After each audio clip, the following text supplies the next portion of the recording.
हमने भी जाइलम की स्ट्रक्चर की चर्चा की। अब अपन फ्लोएम पे चर्चा करते हैं। Second most important conductive tissue जो है आपके पास फ्लोएम है। फ्लोएम का काम क्या है? ये फूड कंडक्शन का काम है, करता है। ठीक है जी।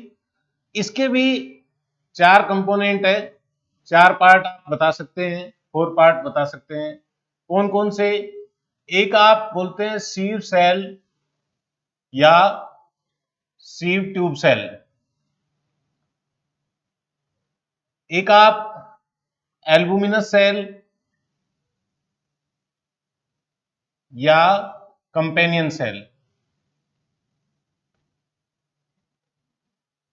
एक आपके पास फ्लोएम फाइबर और एक आपके पास phloem parenchyma.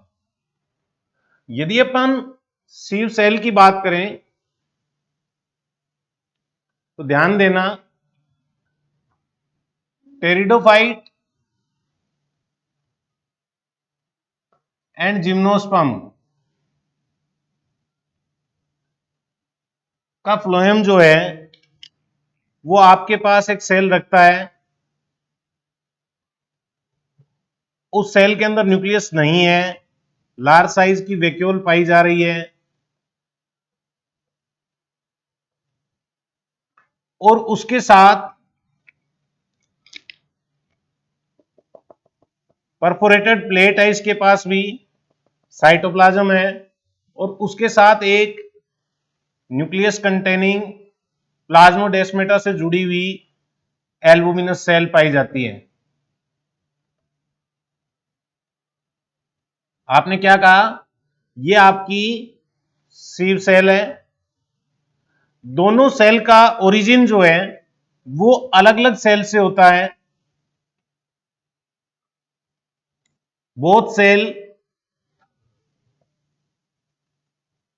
originate from differ cell, that's why known as non sister cell. इसलिए अपन इनको क्या कह देते हैं बेटा? नॉन सिस्टर सेल कह देते हैं। आप सीव सेल और सीव ट्यूब सेल में फर्क को समझने की कोशिश करना। सीव सेल आपकी स्फेरिकल सेल है, जबकि सीव ट्यूब सेल आपके पास ट्यूबुलर स्ट्रक्चर है जिसके पास परफोरेटेड एंड प्लेट पाई जा रही है। इसके पास भी आपको न्यूक्लियस नहीं बताना है, लार्ज साइज की वैक्यूल बतानी है। और इंपॉर्टेंट बात क्या है कि इसके साथ भी आपको एक न्यूक्लियस कंटेनिंग और सेल जुड़ी हुई दिखानी है जो प्लाज्मोडेस्मेटा के द्वारा न्यूक्लियस रखते हुए इसकी रिएक्शन को कंट्रोल करती है। ध्यान देना, सीव सेल के पास भी अपना न्यूक्लियस नहीं है, सीव ट्यूब सेल के पास भी अपना न्यूक्लियस नहीं है।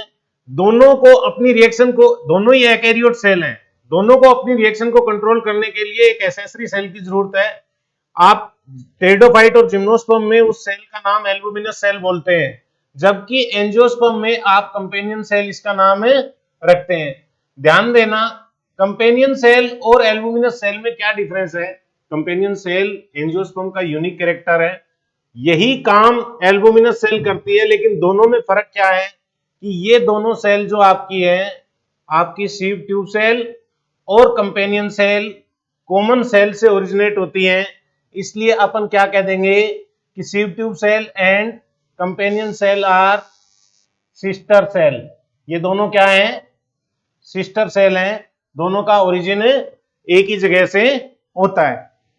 आप यदि फ्लोएम के कंडक्टिव पार्ट की बात करें तो इसमें आपको सीव ट्यूब सेल ही बतानी है। फ्लोएम फाइबर जो है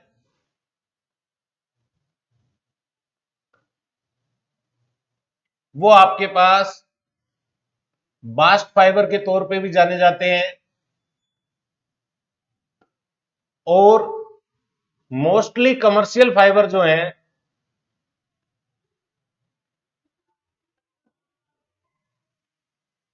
वो बास्ट फाइबर ही है। ठीक है जी। इसके बाद फ्लोएम पेरेन्काइमा की यदि अपन बात करें तो ये food storage and radial conduction का काम करता है। आपको होमवर्क के तौर पे दे रहा हूं कि पेरेन्काइमा एब्सेंट होता है किसमें? मोनोकोट जाइलम में, मोनोकोट फ्लोएम में, मोनोकोट डाइकोट जाइलम में या डाइकोट फ्लोएम में। और इसका रीजन भी ढूंढ के लाना कि वो क्यों एब्सेंट होता है। आपको जाइलम और फ्लोएम में से बेसिक स्ट्रक्चर, बेसिक कंपोनेंट की स्ट्रक्चर से क्वेश्चन पूछे जाएंगे। अब तक जितने क्वेश्चन आए हैं वो यूकैरियोट स्ट्रक्चर के ऊपर ही आए हैं कि यूकैरियोट है तो इनकी रिएक्शन को कंट्रोल कौन करता है, कंपेनियन सेल एंजियोस्पर्म का यूनिक कैरेक्टर है, एल्बुमिनस सेल और कंपेनियन सेल में फर्क क्या है। दूसरी चीज, जाइलम और फ्लोएम के द्वारा कंडक्शन की डायरेक्शन पे क्वेश्चन पूछा जाता है। आप ध्यान देना कि मान लो ये एक प्लांट है, ये लीफ है, ये रूट है। आपने क्या कहा? इसको लीफ बताया, इसको आपने रूट बताया और ये आपने कहा कि सर जाइलम है। हमेशा ही लीफ जो है सिंक के तौर पे काम करेगी, किसके लिए? पानी के लिए। जबकि रूट सोर्स की तरह काम करेगी, किसके लिए? वाटर के लिए।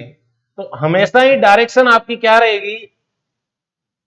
डाउन टू अपवर्ड रहेगी, यूनिडायरेक्शनल फ्लो होगा।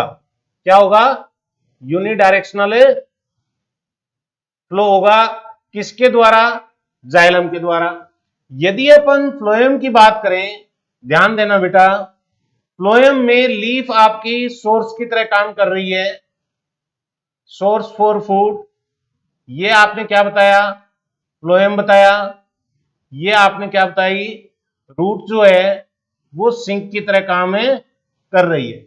बहुत इंपॉर्टेंट है, प्लीज बोर्ड पे फोकस करना आप कि यहां लीफ यदि सोर्स की तरह काम कर रही है, यहां अपन कोई ट्यूबर बना रहे हैं, स्टोरेज स्ट्रक्चर बना रहे हैं, तो आपके पास डायरेक्शन जो है वो ऊपर से नीचे की ओर रहेगी।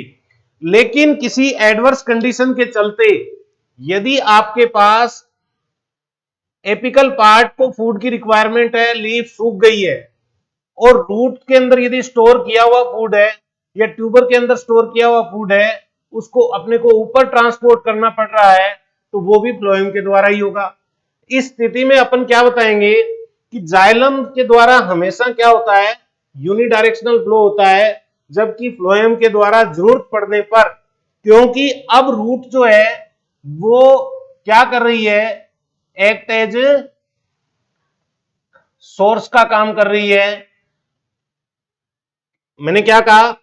फ्लोएम में डायरेक्शन फ्लो की बाई डायरेक्शनल हो सकती है। क्यों हो सकती है? क्योंकि वहां सिंक और सोर्स इंटरचेंजेबल है। सोर्स सिंक की तरह काम कर सकता है, सिंक सोर्स की तरह भी काम कर सकता है जरूरत पड़ने पे। तो ये आज की क्लास में अपन ने जाइलम और फ्लोएम की स्ट्रक्चर और बेसिक उनकी एक्टिविटी के बारे में पढ़ा।